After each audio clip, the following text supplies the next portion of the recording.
First of all, I'd like to thank all the presenters for the session. I was jotting down some notes based on the presentations, the comments raised, so I'll quickly go through what came to my mind. So first of all, a presentation by Ms. Manjushree Hegde. You very relevantly brought up Kumar Swami's views on fate and free will. And there was a discussion around submission, feminism, oppression, control.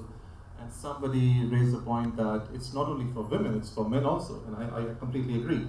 So in our text we have, the Matrideva Bhava, Pitrideva Bhava, Acharyadeva Bhava. And if you go further, in the Yaksh Prashna, when Yaksh asks Yudhishthira, who's greater than the earth and who's higher than the sky? So Yudhishthira's response is, Mata Guru Tara Bhume, Khat Pitoch Tarasatha.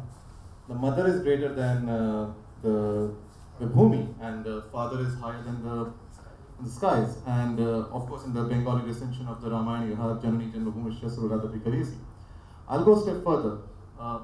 You talk about oppression of women, oppression of the lower caste, but just look at Chanakya, who says, Lalane bahavo doshas, tadane bahavo guna, tasmat putram cha shishyam cha, tade natulale. There are so many faults in loving your child or your shishya, and there are so many virtues in tadan, or being strict with that person.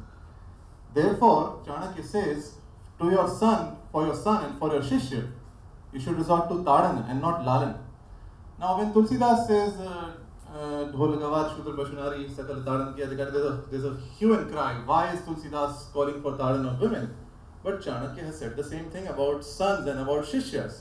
So, is this oppression of male offspring? Is this oppression of shishyas? No, it's our culture. It's our culture. It's Acharya Devo Bhava. In the Mahabhashya, Patanjali says, Khandikopadhyayas tasmai chapetam dada. So, is it, well, it's not in the literal sense. It's not that Acharya is slapping or, it's incurring physical, indulging in physical violence. And it's a motive you find in other cultures also, like spare the rod and spoil the child. It's not to be taken in a literal sense that it's oppressing your children. It's to be taken in a metaphorical sense that disciplining your children is going to benefit them. So, some thoughts on that, and then comparison of Rama with the Greek heroes. So, our tradition has analyzed heroes as Dhirodatta, Dhirodhatta, Dhiralalita, Dhiraprashanta. So we actually know that Ram and Yudhishthira are Dhirodatta heroes. Bhim is a Dhirodhatta hero. Therefore, Bhim responds to the outrage against Draupadi, whereas Yudhishthira does not.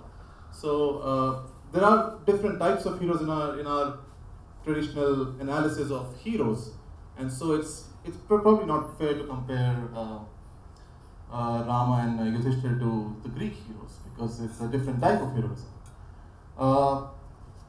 So those are the thoughts I had on Ms. Manjushree Hegde's paper and the suggestion, and then the paper by Ms. Charu. So I would like to thank Ms. Charu for bringing Ram Leela, which is very close to a lot of people from northern India. So you brought the example of Delhi.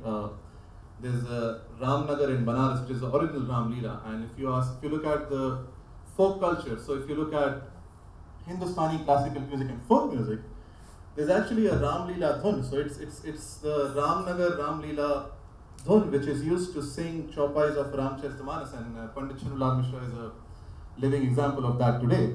So you brought in the example of Muslims playing roles in Ram Leela.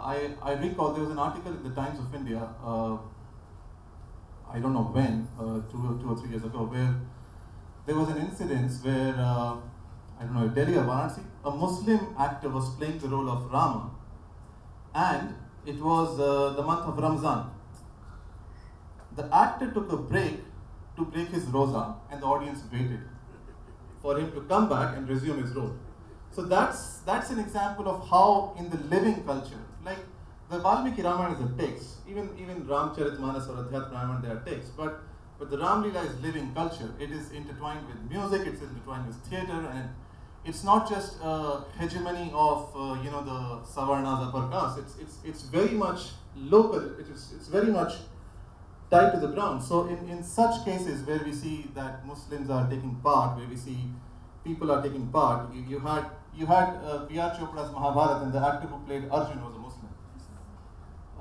You had Dara Singh, who was a Sikh, who played the role of Hanuman. So it's in Ram Leela, and also around Dashera, the artists who work on the effigies of Ravan and Kumbhakarna and Vibhishan, most of them are Muslim artists.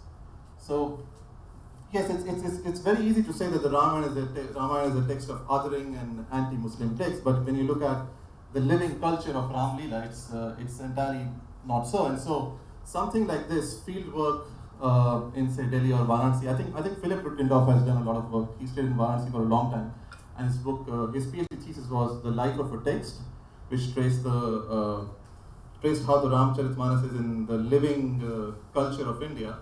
And some of the points that you brought up may be covered in this book also.